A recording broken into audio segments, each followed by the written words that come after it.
కొల్లాపూర్ మండలం ఎన్నబెట్ల గ్రామ శివారులో శనివారం పిడుగుపాటుకు 30 గొర్రెలు అక్కడికక్కడే మృతి చెందాయి. ఈ ఘటనలో గొర్రెల కాపరి త్రుటిలో ప్రాణాపాయం నుంచి బయటపడ్డారు. విషయం తెలుసుకున్న మంత్రి జూపల్లి కృష్ణారావు వెంటనే బాధితుడిని పరామర్శించి ప్రభుత్వం తరపున రూ. 50,000 తక్షణ సాయం అందజేశారు. ప్రమాదంపై పూర్తి వివరాలు అడిగి తెలుసుకుని ప్రభుత్వం అండగా ఉంటుందని భరోసా ఇచ్చారు. అనంతరం కొల్లాపూర్ వ్యవసాయ మార్కెట్ యార్డ్లో సందర్శించిన మంత్రి అకాల వర్షాలకు తడిసిన వరి, ధాన్యం మరియు మొక్కజొన్న రాశులను పరిశీలించారు. రైతులతో మాట్లాడి వారి సమస్యలను తెలుసుకున్నారు. వర్షాలతో ధాన్యం తడిసిన రైతులు ఆందోళన చెందాల్సిన అవసరం లేదని, తడిసిన ధాన్యాన్ని కూడా గోదాములకు తరలించి కొనుగోలు చేస్తున్నామని తెలిపారు. సీఎం రేవంత్ రెడ్డి ధాన్యం కొనుగోళ్ల ప్రక్రియను నిరంతరం పర్యవేక్షిస్తున్నారని, రైతులను పండించిన ప్రతి గింజను ప్రభుత్వం కొనుగోలు చేస్తుందని మంత్రి జూపల్లి స్పష్టం చేశారు. అకాల వర్షాల కారణంగా ఈ కొల్లాపూర్ మార్కెట్ యార్డు అట్లాగే చుట్టుపక్కల ప్రాంతాల్లో కూడా పెద్ద వర్షాలు పడడం కారణంగా మక్కలు, వరి ధాన్యం తడవడం జరిగింది. రైతులు ఇబ్బంది పడుతున్న సందర్భంలో సంబంధిత జిల్లా అధికారులను కూడా పిలిపించి తడిచినా కూడా ఈ మక్కల్ని, వడ్లను కాంటా వేసి వెంటనే తక్షణమే తరలించేటువంటి ఏర్పాటు చేస్తూ ఉన్నాం. ఒకవైపున మక్కల దిగుబడి డబుల్ వచ్చింది. గతంలో 20-30 క్వింటలు వచ్చింది. కొన్ని కొత్త వెరైటీ వచ్చిన కారణంగా అది 50 క్వింటలు 60 క్వింటలు రావడం జరిగింది.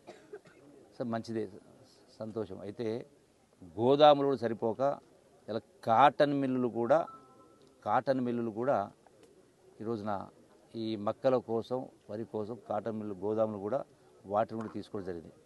అన్ని గోదాములు కూడా ఫుల్ అయినాయి. ఇంకా ఎక్కడెక్కడ ప్రైవేటు గోదాములు కూడా తీసుకుని ఏర్పాటు చేస్తూ ఉన్నాం. అట్లాగే ఫంక్షన్ హాల్ కూడా తీసుకొని వాటిని గోదాములుగా మార్చి అక్కడ పెట్టేటువంటి ఏర్పాటు చేస్తూ ఉన్నాం. అంటే అన్ని రకాల చర్యలు ప్రభుత్వం ద్వారా అన్ని రకాల చర్యలు తీసుకుంటా ఉన్నాం. ఒకవైపున మార్క్ఫెడ్, ఒకవైపున సివిల్ సప్లైస్ కార్పొరేషను, సంబంధిత మంత్రి ఉత్తమ్ కుమార్ రెడ్డి గారు, అట్లాగే మార్కెట్ సంబంధించిన వాళ్ళు, వ్యవసాయ శాఖ మంత్రి కూడా నిత్యం దాన్ని పర్యవేక్షిస్తూ ఉన్నాం. మొన్న కూడా గౌరవ ముఖ్యమంత్రి రేవంత్ రెడ్డి గారు కూడా వీటన్నిటిపైన సమీక్ష నిర్వహించడం జరిగింది. అంటే ఎన్ని రకాల ఏర్పాటు చేయాలో అవన్నీ కూడా ఏర్పాటు చేస్తూ ఉన్నాం. రెండవది ఇంకొక సమస్య కూడా ఉంది కారణం. ఎందుకంటే ఈ మార్క్ఫెడ్ అయినా, సివిల్ సప్లైస్ కార్పొరేషన్ అయినా అన్నీ కూడా అప్పులలో కూరుకుపోయిన పరిస్థితి. గత ప్రభుత్వ నిర్వాహకం వల్ల ఒకవైపున రాష్ట్రం పైన 8 లక్షల కోట్ల అప్పు, సంవత్సరానికి 75,000 కోట్లు వడ్డీ కట్టాల్సి వస్తుంది. గతంలో ఈ పరిస్థితి లేదు. ఎందుకంటే ఈ రాష్ట్రాన్ని 64 సంవత్సరాల పాటు 22 మంది ముఖ్యమంత్రులు పరిపాలన చేసింది.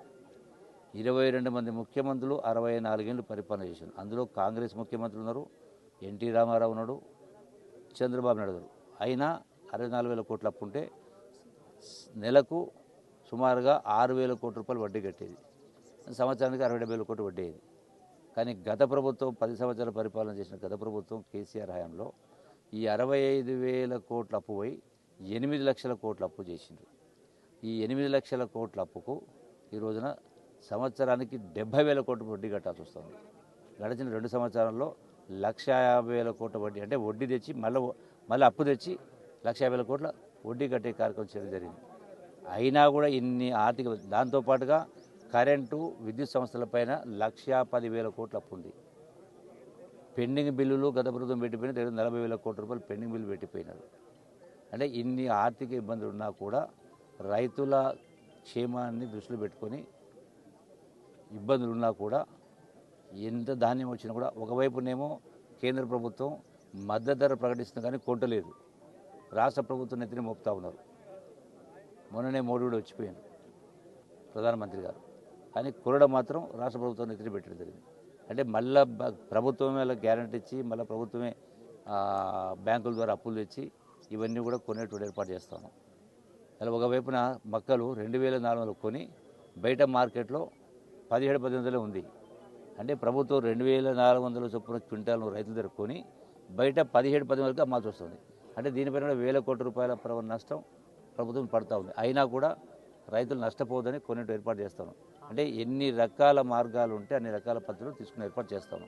సరే, దురదృష్టవశాత్తు ఈరోజు అకాల వర్షం వచ్చిన కారణంగా ఇలా మొత్తం ధాన్యం తడవడం జరిగింది.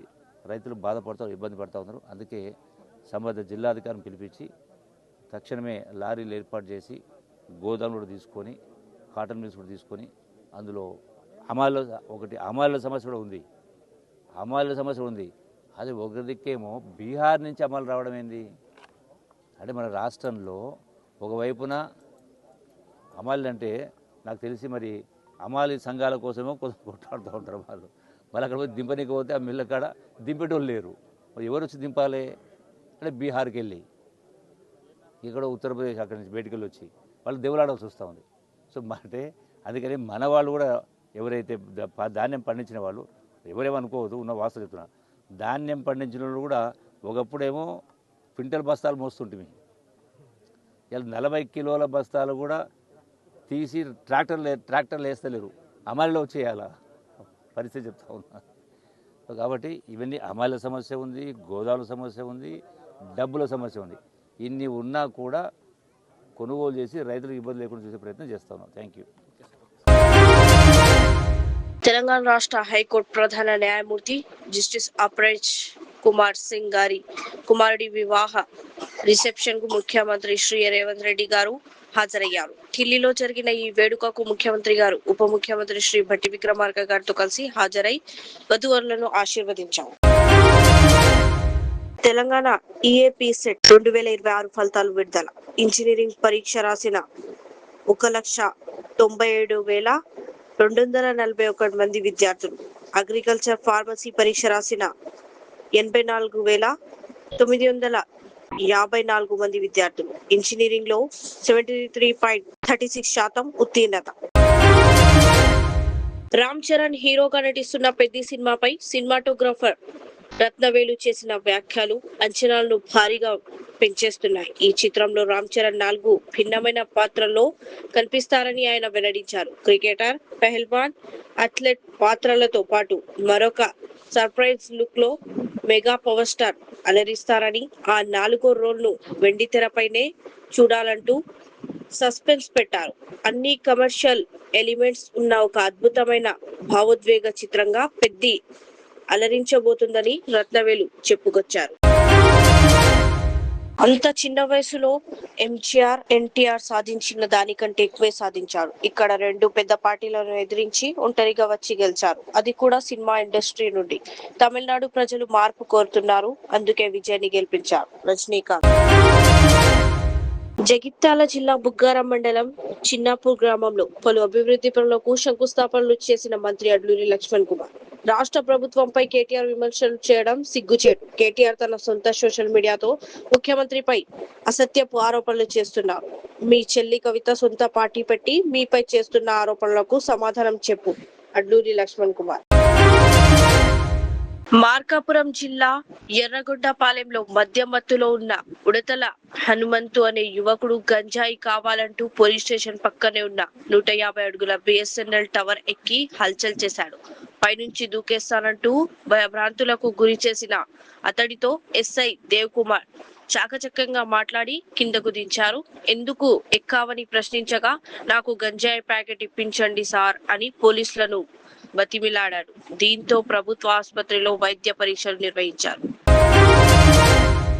సరూర్ నగర్ చెరువు సంరక్షణ పునరుద్ధరణపై అవగాహన కోసం మాజీ కార్పొరేటర్ ధర్పల్లి రాజశేఖర్ రెడ్డి ఆధ్వర్యంలో run for lake renovation 3K run నిర్వహించారు. సినీ నటి పాయల్ రాధాకృష్ణ ఈ రన్ ను ప్రారంభించారు. చెరువు అభివృద్ధి కోసం సీఎం రేవంత్ రెడ్డి రూపాయి 24 కోట్లు మంజూరు చేశారని నిర్వాహకులు తెలిపారు. పర్యావరణ పరిరక్షణలో భాగంగా రాబోయే వినాయక చవితికి పిఓపి విగ్రహాలకు బదులు మట్టి గణపతులను పూజించాలని పిలుపునిచ్చారు. And please say no to drugs and take care of your area. మన ఏరియాని, మన చుట్టుపక్కల ఉన్న ఏరియాని మనం చూసుకుంటే, అలాగే అందరూ చేస్తే ఆబ్వియస్లీ హైదరాబాద్, మన స్టేట్, మన కంట్రీ అన్ని బాగుంటుంది. So please do take care. And వచ్చిన అందరికీ థ్యాంక్ యూ సో మచ్. ఇంత క్రౌడ్ ఈ టైంకి వస్తుందని నేను డెఫినెట్గా అనుకోలేదు. నేను నాసిక్ నుంచి పొద్దున 4:30 వచ్చేటప్పుడు నేను అడిగాను అంత క్రౌడ్ వస్తుందా ఈ టైంలో అని. ఇంత క్రౌడ్ వచ్చింది. అండ్ అక్కడ పాయలని అలసకే thank you so much. And yes my brothers. Madhya Pradesh లోని రత్లాం జిల్లాలో త్రివేంద్రం హజరత్ నిజాముద్దీన్ రాజధాని ఎక్స్ప్రెస్ లో ఆదివారం తెల్లవారుజామున అగ్ని ప్రమాదం జరిగింది. ఒక ఏసీ కోచ్ లో షార్ట్ సర్క్యూట్ వల్ల మంటలు చెలరేగాయి. గార్డ్ అప్రమత్తంతో రైలును నిలిపివేసి ఆర్పీఎఫ్ సిబ్బంది 68 మంది ప్రయాణికులను సురక్షితంగా కిందకు దించారు. మంటలు అంటుకున్న బోగిని వేరు చేసి ఆర్పివేశారు. ఎలాంటి ప్రాణ నష్టం జరగలేదు. ఈ ఘటనపై రైల్వే శాఖ ఉన్నత స్థాయి విచారణకు ఆదేశించింది.